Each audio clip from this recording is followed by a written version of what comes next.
Hello students, I am Dr. Lakshmi Sharma. We were discussing about micro teaching and yesterday we discussed what is micro teaching, its components and its cycle and its phases. Today we will take its first skill, that is the questioning skill of questioning. Questions, जैसे हम सबको पता है कि questions बहुत important part होता है teaching और लर्निंग प्रोसेस का। तो टीचिंग और लर्निंग प्रक्रिया के दौरान अध्यापक का प्रश्न पूछना एक सबसे महत्वपूर्ण कौशल है, जो कि हर प्रकार की टीचिंग के लिए, हर क्लास के लिए बहुत ही अनिवार्य है। तो सबसे पहले इसमें आता है कि क्वेश्चन क्या है, प्रश्न क्या है। तो क्वेश्चन वो एक स्टेटमेंट है, एक वाक्य है, या वो एक भाव भंगिमा है, एक जेस्चर है, जिसके द्वारा हम कुछ इंक्वायर करना चाहते हैं, कुछ जांच पड़ताल करना चाहते हैं और जिसके बदले में हमें कुछ उत्तर मिलता है। तो हम कोई भी वाक्य बोलें, अगर हम प्रश्नवाचक वाक्य है, इंटरोगेटिव क्वेश्चन है जिसमें पूछताछ है, इंक्वायरी है, ऐसा कोई सेंटेंस है तो हम उसे क्वेश्चन कहते हैं। अब क्वेश्चनिंग क्या है? प्रश्न पूछना, यानी कि प्रश्न पूछना एक एबिलिटी है, एक योग्यता है। प्रश्न पूछना वह योग्यता है जिसके द्वारा हम किसी माध्यम से, किसी प्रश्न के माध्यम से किन्हीं उत्तरों को प्राप्त कर सकते हैं, किन्हीं प्रतिक्रियाओं को प्राप्त कर सकते हैं। तो उचित वांछित प्रतिक्रियाओं को प्राप्त करने के लिए पूछे जाने वाले प्रश्न को सटीक तरीके से पूछने की योग्यता ही क्वेश्चनिंग कहलाती है। अब क्वेश्चनिंग जो है वो एक आर्ट है, एक कौशल है। कैसे कौशल है कि it is the skill of asking the right type of questions to the right persons at the right time and in the right environment. सही एनवायरनमेंट में, अगर उचित एनवायरनमेंट में उचित व्यक्ति से उचित क्वेश्चंस को पूछना ही आर्ट ऑफ क्वेश्चनिंग है। जैसे हम किसी से कुछ पूछना चाहते हैं, अगर वो माहौल ठीक नहीं है तो वो प्रश्न पूछना बेकार है, या सही व्यक्ति से हम वो क्वेश्चन नहीं पूछ रहे हैं तो हमें उसका सही उत्तर नहीं मिलेगा। तो सही उत्तर प्राप्त करने के लिए, सही प्रतिक्रिया को प्राप्त करने के लिए सही व्यक्ति से सही ढंग से क्वेश्चन पूछना अनिवार्य है। अब इसके ऑब्जेक्टिव्स क्या हैं? ऑब्जेक्टिव्स ऑफ क्वेश्चनिंग स्किल, कि ये क्यों ज़रूरी है, हम ये कह सकते हैं कि प्रश्न पूछना क्यों आवश्यक है। तो सबसे पहले तो यही है कि अगर हम टीचिंग लर्निंग प्रतिक्रिया के दौरान जब हम बच्चों से प्रश्न पूछते हैं तो जो हमारी क्लास है वो पैसिव नहीं रहती है, उसमें स्टूडेंट्स एक्टिव हो जाते हैं और एक्टिवली पार्टिसिपेट करते हैं। वो अलर्ट हो जाते हैं, कॉन्शियस हो जाते हैं कि हमसे टीचर प्रश्न पूछ सकता है। तो प्रश्न पूछने की जो प्रक्रिया है, जो क्वेश्चनिंग स्किल है, कौशल है, ये क्लास को अटेंटिव बना देती है।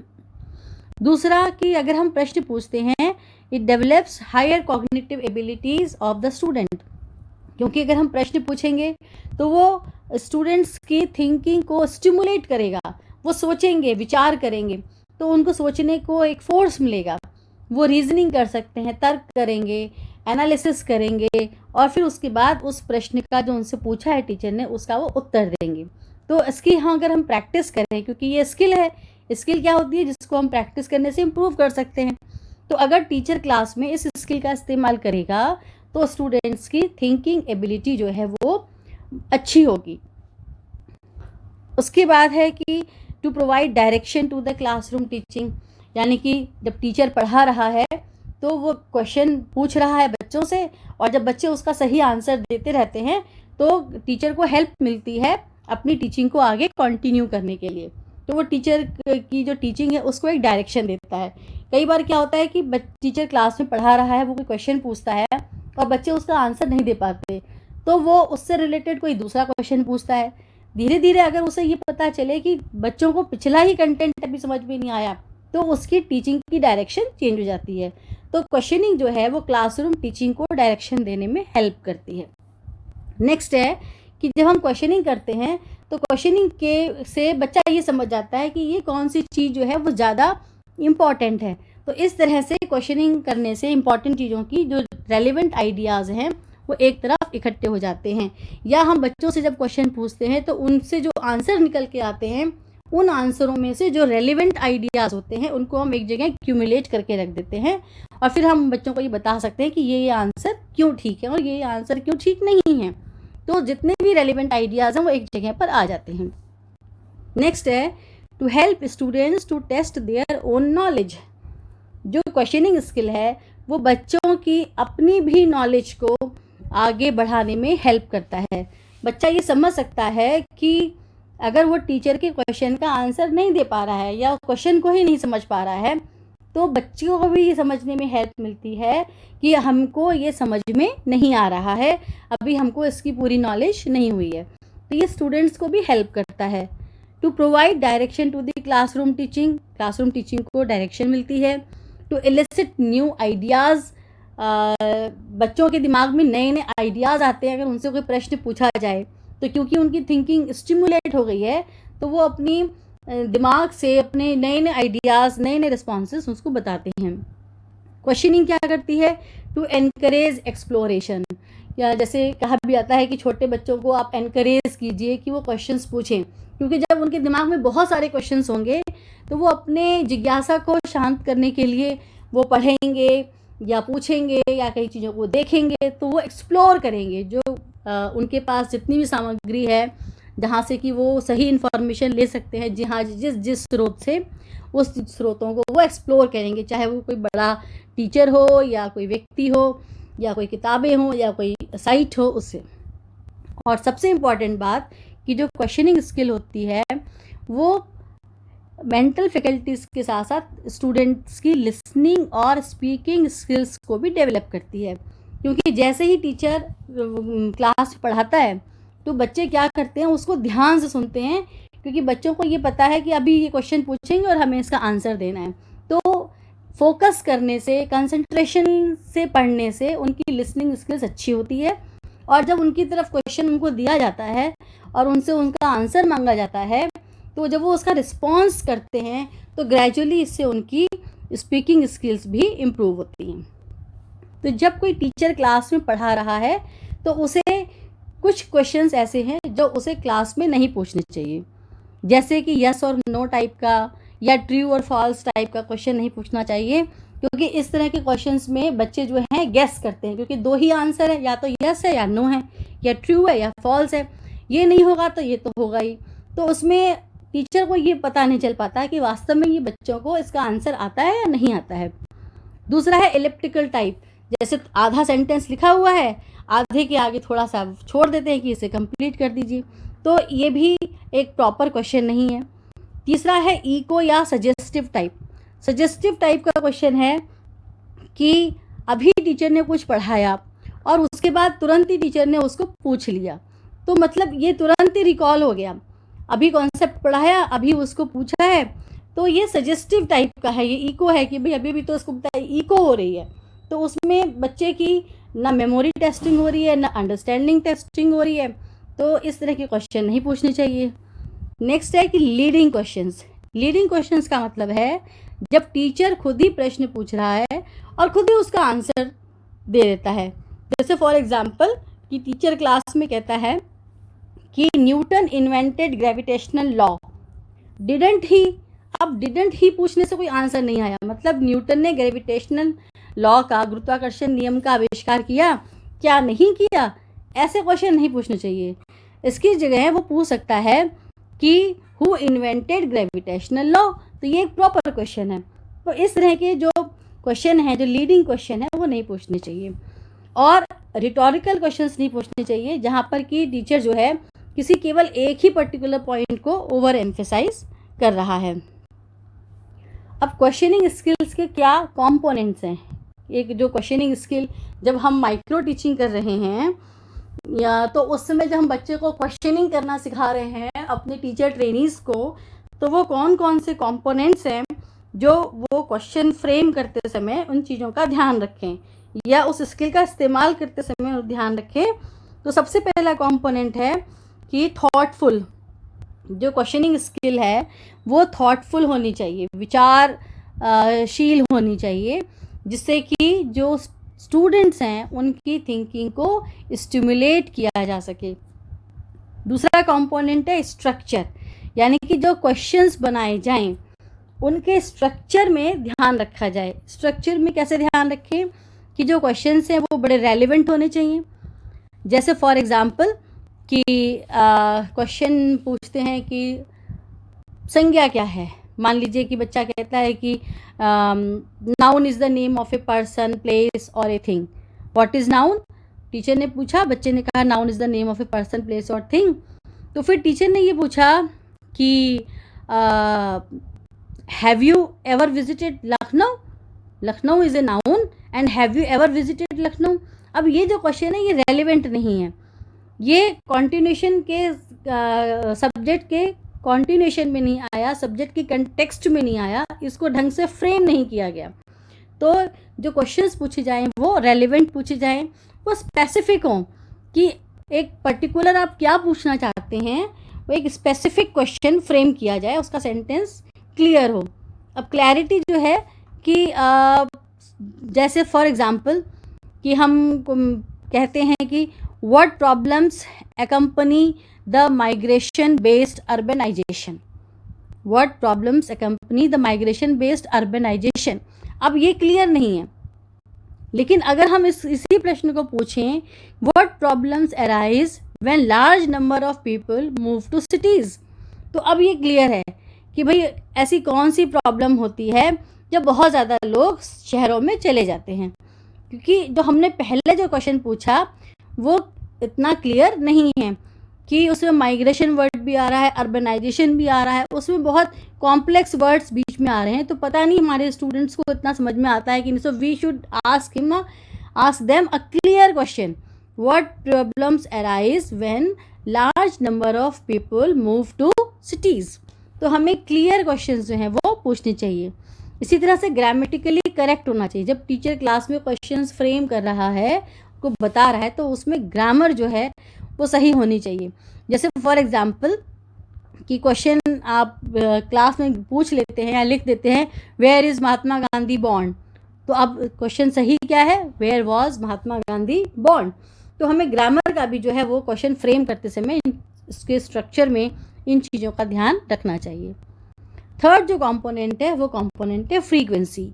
फ्रीक्वेंसी का मतलब कि क्लासरूम के अंदर टीचिंग लर्निंग प्रोसेस के ड्यूरेशन में एक टीचर कितनी बार अपने क्वेश्चंस डिलीवर करता है, कितनी बार क्वेश्चंस पुट करता है स्टूडेंट्स के सामने।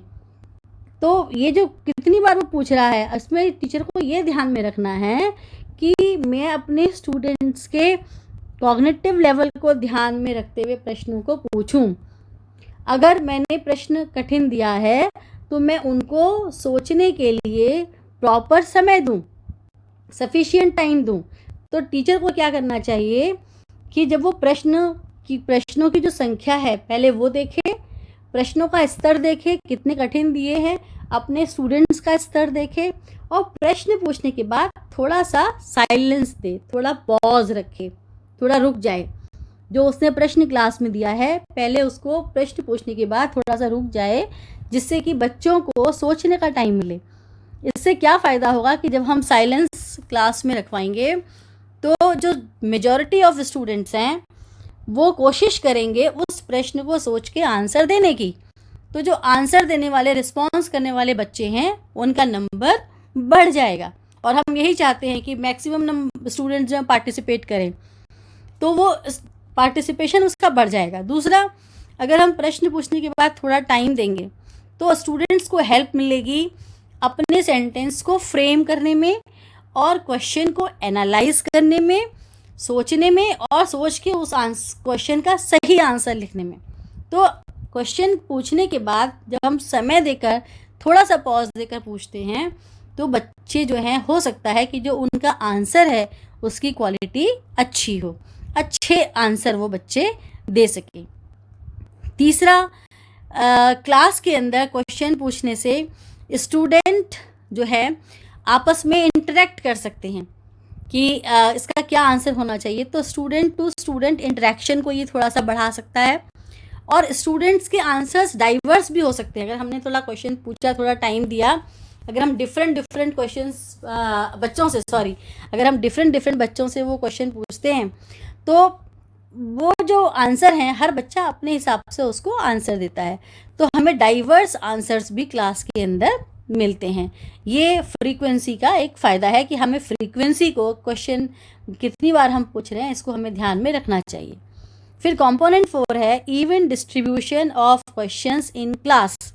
क्लास के अंदर जो डिस्ट्रीब्यूशन है वो इवनली होना चाहिए। इसका ये मतलब है कि जब टीचर क्लास ले रहा है तो मैनी अ टाइम्स कुछ बच्चे जो हैं वो ओवर एक्टिव होते हैं और हर बार वही आंसर देते हैं, और या टीचर्स की भी हैबिट हो जाती है कि जो बच्चे क्लास में इंटेलिजेंट हैं और सही रिस्पॉन्स देते हैं, क्वेश्चन पूछने के बाद वो उन्हीं से आंसर पूछते हैं। तो इसका एक नेक्स्ट कंपोनेंट है कि अगर हम इवन डिस्ट्रीब्यूशन करेंगे तो हमें पूरी क्लास के स्टूडेंट्स का पता चल जाएगा कि उनको कंटेंट कितना समझ में आ रहा है। इसके बाद आता है टाइप ऑफ क्वेश्चंस, कंपोनेंट्स के बाद, कि भाई जो क्वेश्चंस हैं वो कितने प्रकार के होते हैं। तो questions as per the timing of asking, कि हमने क्वेश्चन किस समय पूछा है, उसके हिसाब से क्वेश्चंस 4 तरह के होते हैं। सबसे पहला है इंट्रोडक्टरी और प्रिलिमिनरी क्वेश्चंस। सबसे पहले यानी कि आप जब टीचर क्लास में आता है, अपने कंटेंट को, अपने टॉपिक को पढ़ाना स्टार्ट करता है, तो स्टार्ट करते समय ये जानने के लिए कि इस टॉपिक पर बच्चे को पहले से कितना आता है, बच्चे को इस विषय में पहले से कितनी जानकारी है, और कैसे अपने टॉपिक में इंटरेस्ट क्रिएट करके अब मैं यहाँ से अपना टॉपिक स्टार्ट करूँ, उस टाइम पर बच्चे की प्रीवियस नॉलेज को जानने के लिए जो क्वेश्चंस पूछे जाते हैं उनको हम इंट्रोडक्टरी क्वेश्चंस कहते हैं। जब इंट्रोडक्टरी क्वेश्चन से टीचर को ये पता चल जाता है कि अब बच्चे को कितना आता है और अब मुझे अपने टॉपिक को कहाँ से स्टार्ट करना चाहिए, जिससे कि प्रीवियस नॉलेज और न्यू नॉलेज के बीच में कोई गैप ना रहे, तो उसके बाद जब वो कंटेंट पढ़ाता है तो कंटेंट को पढ़ाते समय उसको और आगे डेवलप करने के लिए, आगे प्रोसीड करने के लिए, अपने विषय को, अपनी टीचिंग को आगे बढ़ाने के लिए क्लास में बीच बीच में टीचर को क्वेश्चंस पूछने पड़ते हैं, जिससे कि वो अपने लेक्चर को डेवलप कर सके। डेवलप मीन्स कि टीचर को ये पता चल सके कि मेरी टीचिंग सही डायरेक्शन में जा रही है और जो मैं पढ़ा रहा हूँ वो बच्चे को समझ आ रहा है, और इस तरह से मैं एक एक करके टॉपिक टू टॉपिक जो रिलेटेड टॉपिक्स है मैं उनको कंटिन्यू क्लास में कर सकता हूँ। ये जानने के लिए जो क्वेश्चंस क्लास में पूछे जाते हैं उनको डेवलपिंग क्वेश्चंस कहते हैं। डेवलपिंग क्वेश्चंस मतलब जो आपका जो कंटेंट है, जो टीचर जो टॉपिक पढ़ाना चाहता है वो उसने अपना पूरा टॉपिक पढ़ा लिया। अब जब वो जितना पढ़ाना चाहता था उसने पढ़ा लिया, तो ये जानने के लिए कि जो उसने अब तक उस टॉपिक में जितना कुछ पढ़ाया है वो बच्चे को एक बार मैं दोबारा से समझा सकूं, मतलब जिसे हम कहते हैं ना part to whole and whole to part, छोटे से ज़्यादा और ज़्यादा से थोड़ा, मैं सारा उसको एक जगह कंपाइल करके बता सकूं कि हमने अब तक ये टॉपिक्स पढ़े हैं, इसका ये मतलब है। तो उस टाइम पर सब कुछ पढ़े हुए को जब हम समरी करते हैं, हम अपने पढ़ाए हुए की समरी बनाते हैं, सारांश बनाते हैं, तो उस वक्त हम जिन क्वेश्चंस की हेल्प लेते हैं उनको हम रिकैप्चुलेटरी क्वेश्चंस कहते हैं। और रिकैप्चुलेटरी क्वेश्चंस के बाद जब हम ये कंफर्म कर लेते हैं कि हमने इतना इतना पढ़ाया, आपने इतना कुछ पढ़ लिया है, अब ये जानने के लिए कि अब इसको इनमें से कितना समझ में आया है, इनकी लर्निंग कहाँ तक हुई है, या हमारी टीचिंग कहाँ तक सक्सेसफुल हुई है इस टॉपिक के संदर्भ में, तो उस वक्त उस ये जानने के लिए जो क्वेश्चंस बनाए जाते हैं उनको हम इवैल्यूएटिंग या टेस्टिंग क्वेश्चंस कहते हैं, जिससे कि अब सारे पढ़े हुए कंटेंट को टेस्ट किया जा सके। दूसरा जो क्वेश्चंस के प्रकार होते हैं वो ब्लूम की टैक्सोनॉमी के ऊपर बेस्ड है। बीएस ब्लूम की जो टैक्सोनॉमी है, जो उन्होंने कॉग्निटिव डेवलपमेंट के ऊपर बनाई है, उसके ऊपर ये बेस्ड है। इसमें सबसे पहले आता है नॉलेज क्वेश्चंस। नॉलेज मतलब कि जो भी हमने कंटेंट बच्चों को पढ़ाया उसको रिकॉल कराना। तो जो नॉलेज है वो रिकॉल से रिलेटेड है कि आपने जो कुछ पढ़ाया वो उनकी मेमोरी में बेस्ड है या नहीं है। तो रिकॉल टाइप की, यानी कि जैसे डेफिनेशंस हो गई, किसी चीज़ की लिस्टिंग हो गई, तो ये सब नॉलेज टाइप की क्वेश्चंस है। जब एज इट इज़ जो आपने पढ़ाया वो बच्चा जब बता देता है तो हम उसे नॉलेज क्वेश्चंस कहते हैं। तो जब हम ये जानने के लिए उनको एज इट इज़ फ्रेम करते हैं क्वेश्चन को, तो उन्हें नॉलेज क्वेश्चंस कहते हैं। दूसरा है कॉम्प्रीहेंशन क्वेश्चंस। कॉम्प्रीहेंशन क्वेश्चंस मतलब कि जितना कंटेंट पढ़ाया गया उसके प्रश्न इस हिसाब से बनाना, इस तरह से उस क्वेश्चन को फ्रेम करना कि बच्चे उसको हूबहू ना लिखें बल्कि उसको समझ के उसका एक्सप्लेन कर सकें। जैसे जहाँ पर जितनी भी एक्शन वर्ब्स ब्लूम्स ने दी हैं, to explain, to write, to differentiate, to understand, to make a table, जहाँ पर इस तरह की एक्शन वर्ब्स आती हैं कि दो चीज़ों में हम डिफरेंस कर सकें, क्लासीफाई कर सकें, उनकी लिस्टिंग कर सकें, कंपैरिजंस कर सकें, तो वो हमारी जो स्किल्स होती हैं वो हमारी कॉम्प्रीहेंशन स्किल्स होती हैं। यानी कि बच्चे ने कितना अंडरस्टैंड कर लिया, अंडरस्टैंडिंग लेवल की ये स्किल है। तीसरा है एप्लीकेशन क्वेश्चंस। एप्लीकेशन क्वेश्चंस जो है जितना कुछ थ्योरी में पढ़ा है या जो भी कंटेंट हमने पढ़ाया है उसको वो कितना अप्लाई कर सकते हैं, मतलब उसको कितना प्रैक्टिकली उसको कितना यूज़ कर सकते हैं। जैसे फॉर एग्जांपल कि हमने बच्चे को जैसे ग्रामर सिखाई है, तो अगर हमने उसे सेंटेंस फॉर्मेशन में जो भी चीज़ सिखाई है कि इसमें हमने कैसे वर्ब लगाने हैं, कैसे एडजेक्टिव्स लगाने हैं, तो जब हम उनको दूसरा एक सेंटेंस बनाने को दें तो जो कुछ भी हमने पढ़ाया थे उसके बेस पर जब वो सही सेंटेंस का फॉर्मेशन कर दें तो हम कहेंगे कि हमने जो सिखाया था उसे इन्होंने अप्लाई कर लिया। जैसे फॉर एग्जांपल कि मैथमेटिक्स में हम बच्चों को सब्ट्रैक्शन, एडिशन, मल्टीप्लिकेशन, डिवीजन ये सब सिखाते हैं। अगर अब हम उन्हें एक ऐसा क्वेश्चन दें, अप्लाइड टाइप का क्वेश्चन दें कि आप मार्केट गए, आपको इतने रुपए दिए गए, आपने ये सामान खरीदा, तो बताओ आपको कितने पैसे वापस मिलेंगे।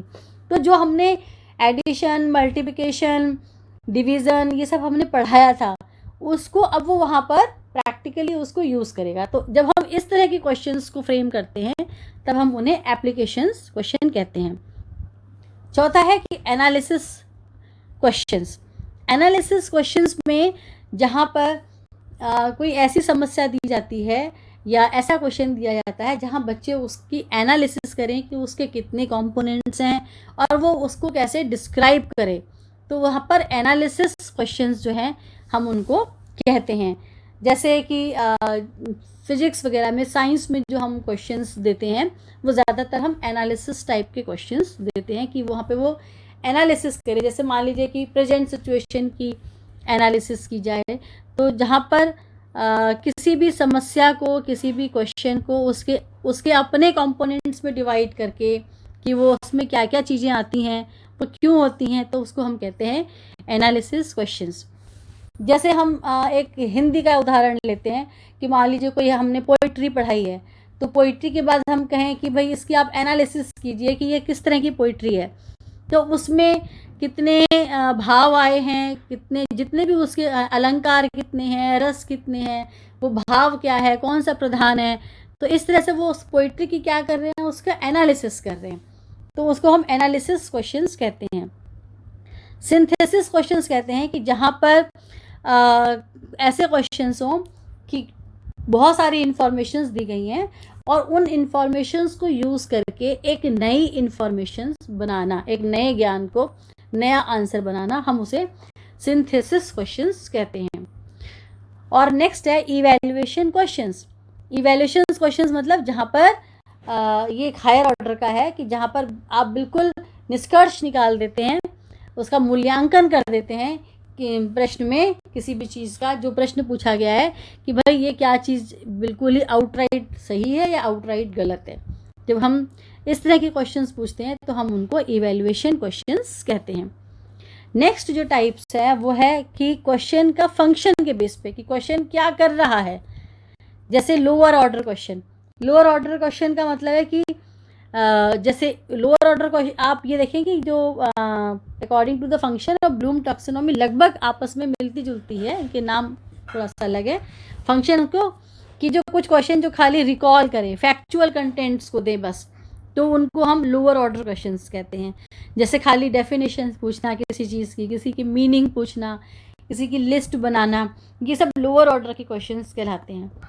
फिर है middle order questions. Middle order question माने जहाँ पर हम कुछ दो चीज़ों का हम आपस में कंपैरिजन कराते हैं। जैसे मान लीजिए कि हम सेल के बारे में पढ़ा रहे हैं कि कोशिका क्या होती है। मान लीजिए बायो में हम सेल पढ़ा रहे हैं, कोशिका क्या होती है। तो हमने बताया कि जो सेल है it is the structural and functional unit of the body, शरीर की संरचनात्मक और क्रियात्मक इकाई है। तो ये हो गया लोअर ऑर्डर क्वेश्चन। लेकिन अगर हम ये कहें कि प्लांट सेल और एनिमल सेल में डिफरेंस बताइए, कंपैरिजन कीजिए, तो हम उसको कहते हैं कि ये हमारे मिडिल ऑर्डर के क्वेश्चंस हुए। और जो हमारी एप्लीकेशन है, जैसे कि हम ये कहें कि भाई हमने सेल सिखाया है, अब आप सेल का एक डायग्राम बनाइए और उसकी लेवलिंग कीजिए, या आप सेल की एक स्लाइड बनाइए और माइक्रोस्कोप में उसको दिखाइए। तो ये एप्लीकेशन लेवल हो गया। तो ये दोनों जो तरह के हैं, कंपैरिजन हो गया, डिफरेंस हो गया, एप्लीकेशन हो गया, अंडरस्टैंडिंग हो गई। जहाँ पर आता है कि एक्सप्लेन या हाउ यू डिड इट, जब हम हाउ वेयर इस तरह के क्वेश्चंस लगा कर करते हैं तो वो उसे मिडिल ऑर्डर क्वेश्चंस कहते हैं। हायर ऑर्डर के क्वेश्चंस में जहाँ पर क्रिटिकल थिंकिंग या एप्रिसिएशन डेवलप होती है, या हम कोई नई चीज़ क्रिएट करते हैं, तो to create, to evaluate, to analyse, to appreciate और टू क्रिटिसाइज समथिंग। क्योंकि क्रिटिसाइज जब हम करेंगे तब हमें पहले पता होना चाहिए कि क्या सही है, तो वो हायर ऑर्डर के क्वेश्चंस कहलाते हैं। ओपन एंडेड क्वेश्चंस मतलब जिसका कोई एंड नहीं है, ये सिर्फ आपकी थिंकिंग स्टाइल, थिंकिंग पैटर्न को डेवलप करने के लिए अक्सर दिए जाते हैं। जैसे मान लीजिए कि आपने सोशल स्टडीज़ में आपने पढ़ाया कि प्रधानमंत्री की क्या राइट्स हैं, और अगर आप उससे सिंपल क्वेश्चन फ्रेम कर रहे हैं तो वो क्वेश्चन जो है क्लोज्ड एंडेड क्वेश्चन हो गए। लेकिन अगर आपने ये क्वेश्चन पूछा कि अगर आप प्रधानमंत्री होते, तो ये एक ओपन एंडेड क्वेश्चन है, इसमें बहुत स्कोप है कि आप कुछ भी लिख सकते हैं। तो इस तरह के क्वेश्चंस जो हैं उनको हम ओपन एंडेड क्वेश्चंस कहते हैं। कन्वर्जेंट क्वेश्चंस कहते हैं जब हमने बहुत सारी चीज़ें बताई और जब उनका एक कॉमन कंक्लूजन हमने निकाला, तो हम उसे कन्वर्जेंट क्वेश्चंस कहते हैं। जैसे हम ये बताएं कि जो पोलियो होता है वो कैसे होता है, फिर हम कहें कि जो हैजा होता है वो कैसे फैलता है, कॉलरा कैसे फैलता है, फिर हम कहें कि मीज़ल्स यानी कि चेचक और खसरा ये कैसे फैलते हैं। तो ये सब अलग अलग इन्फॉर्मेशन है। जब हम इन सारी इन्फॉर्मेशन को कलेक्ट करेंगे तो हमारा एक क्वेश्चन बनेगा कि ये जो क्वेश्चन ये बीमारियां हैं ये कैसे फैली हैं। तो उनको हम कहेंगे कन्वर्जेंट क्वेश्चंस, यानी कि कंक्लूज़न जहाँ बहुत सारी चीज़ों का रेफरेंस का यूज़ करके हम एक चीज़ को पूछते हैं, तो वो उसे हम कन्वर्जेंट क्वेश्चंस कहते हैं। तो जैसे कि उसमें आंसर आ सकता है कि भाई all these are communicable disease which are spread through virus and bacteria, जब इनसे फैलती हैं, तो इसको हम कई कन्वर्जेंट क्वेश्चन कहते हैं। डाइवर्जेंट क्वेश्चंस में इसका अपोजिट है। इसमें हम एक ऐसा क्वेश्चन पूछें जिसको बहुत सारे एक्सप्लेनेशंस के थ्रू समझाया जा सके, तो इसमें हम इसकी बहुत इसके रिस्पॉन्स डाइवर्ज आंसर्स के होते हैं। तो इसमें डाइवर्स एग्जांपल्स हम दे सकते हैं, इसको हम डाइवर्जेंट क्वेश्चंस कहते हैं। और प्रोबिंग क्वेश्चंस होता है कि जब हमें किसी क्वेश्चन का आंसर हमें चाहिए वो जब नहीं मिलता है, तो उसको पाने के लिए हम जो क्लूज़ देते चलते हैं, हम कुछ इस तरह की हिंटिंग करते हैं, कुछ ऐसी डायरेक्शंस देते हैं, कुछ रीडायरेक्ट करते हैं अपने क्वेश्चन को कि हमें वही उत्तर उससे मिल सके जो हम पाना चाहते हैं, जो हम रिस्पॉन्स पाना चाहते हैं, जो हम निकलवाना चाहते हैं अपने क्वेश्चन का आंसर, और वो नहीं दे पा रहा है, या तो वो अंडरस्टैंड नहीं कर रहा है या वो बताना नहीं चाहता। तो उस वक्त हम जो भी टेक्निक्स को यूज़ करते हैं उसको हम प्रोबिंग क्वेश्चंस कहते हैं। अब फ्रेम करने के स्टाइल के आधार पर क्वेश्चंस कितने प्रकार के होते हैं। फ्रेम मतलब जब हम उनको लिख कैसे रहे हैं, किस तरह से हम क्वेश्चंस बना रहे हैं। जब टीचर किस तरह के क्वेश्चंस लिख रहा है। तो पहला होता है ऑब्जेक्टिव टाइप, यानी कि छोटे क्वेश्चंस जैसे कि ट्रू और फॉल्स वाले या यस नो टाइप वाले, मल्टीपल चॉइस वाले, फिलिंग द ब्लैंक्स वाले, या कई बार होता है कि column match the column A column B. तो इनको हम फ्रेमिंग स्टाइल के जो क्वेश्चंस हैं, इनको हम ऑब्जेक्टिव टाइप के क्वेश्चंस कहते हैं on the basis of framing. Next है short answer type. Short answer type मतलब ऐसे क्वेश्चन जिनका बहुत क्रिस्प और प्रिसाइज आंसर हम दे सकें, तो उनको हम शॉर्ट आंसर टाइप क्वेश्चंस कहते हैं। और तीसरे टाइप के जो क्वेश्चंस होते हैं वो होते हैं ऐसे या लॉन्ग आंसर टाइप। ये सब्जेक्टिव होते हैं, इनको हम ऐसे क्वेश्चन देते हैं जिसका स्टूडेंट अपने तरह से एक बड़ा आंसर लिख सके। इन तीनों तरह के जो क्वेश्चंस के उद्देश्य हैं वो अलग अलग होते हैं। अब माइक्रो टीचिंग स्किल में क्या होता है कि जब स्टूडेंट जो है, जब टीचर ट्रेनी है, वो जब क्लास में माइक्रो टीचिंग स्किल की प्रैक्टिस कर रहा है, क्वेश्चंस बना रहा है, फिर लेसन प्लान डिलीवर कर रहा है, फिर उसको रीप्लान कर रहा है, फिर रीटीच कर रहा है, तो जो बाकी ऑब्जर्व कर रहे हैं, जो उसके पीयर ग्रुप उसको ऑब्जर्व कर रहा है या जो टीचर उसको ऑब्जर्व कर रहा है, तो उसको हम कैसे बताएंगे कि उसने कौन कौन से कंपोनेंट्स जो हैं उसके सही हैं, उसने सीख लिए हैं, या किसमें इम्प्रूवमेंट की ज़रूरत है। तो प्रॉपर फीडबैक देने के लिए हम एक रेटिंग स्केल बनाते हैं, या तो 7 पॉइंट रेटिंग स्केल बनाते हैं या 3 पॉइंट रेटिंग स्केल बनाते हैं। और उसमें जितने भी कंपोनेंट्स हैं, जो स्किल ऑफ क्वेश्चनिंग के हमारे जो 4 कंपोनेंट्स हैं, हम एक तरफ चारों कंपोनेंट्स को लिख लेते हैं, आगे हम उनको रेटिंग देते हैं कि ये वाला जो कंपोनेंट है उसने जैसे 0 1 2 3 4 5 6 हमने उसको 7 पॉइंट रेटिंग दी है। तो 7 पॉइंट रेटिंग में जो तीसरा नंबर है वो एवरेज है, थर्ड नंबर से पहले जो नंबर 0 1 और 2 है वो एक्सट्रीमली वीक, वेरी वीक और वीक है, और नंबर 4 5 6 जो हैं वो गुड, वेरी गुड और एक्सीलेंट है। जो कंपोनेंट्स में हमने C1 C2 C3 C4 लिखे हैं, ये स्किल ऑफ क्वेश्चनिंग के कंपोनेंट्स हैं। जितने भी कंपोनेंट्स स्किल ऑफ क्वेश्चनिंग में जो 4 कंपोनेंट्स हैं, हम चारों कंपोनेंट्स को यहाँ पर लिख लेते हैं। और इधर है टैलीज। टैलीज मतलब कि ये वाला कंपोनेंट पढ़ाते समय कितनी बार ये यूज़ हुआ, तो वो हो गई टैली। टैली बताती है फ्रीक्वेंसी, कितनी बार हमने इस कंपोनेंट को यूज़ किया है। और रेटिंग मतलब कि वो जो कंपोनेंट हमने यूज़ किया है वो किस स्टैंडर्ड का था, उसकी क्या क्वालिटी थी। तो हम एक एक कंपोनेंट को क्या करते हैं, वहाँ पर सामने उसको रेटिंग दे देते हैं, और उसकी टैलीज भी, जैसे हम स्टैट्स में टैली लगाते हैं 1 2 3 4 और फिर उसको क्रॉस करके 5th, इस तरह से हम टैली लिखते जाते हैं। तो हम इस तरह से टोटल एक हमारे पास एम्पिरिकल एविडेंस आ जाता है, एक फुल प्रूफ आ जाता है कि इस स्किल को कितना अच्छे से हमने यूज़ किया है, या इसमें फर्दर कितने इम्प्रूवमेंट की ज़रूरत है। तो आई होप कि आपको स्किल ऑफ क्वेश्चनिंग समझ में आ गई है। नेक्स्ट स्लाइड में हम और आगे की जो माइक्रो टीचिंग स्किल्स हैं उनको हम पढ़ेंगे। Thank you.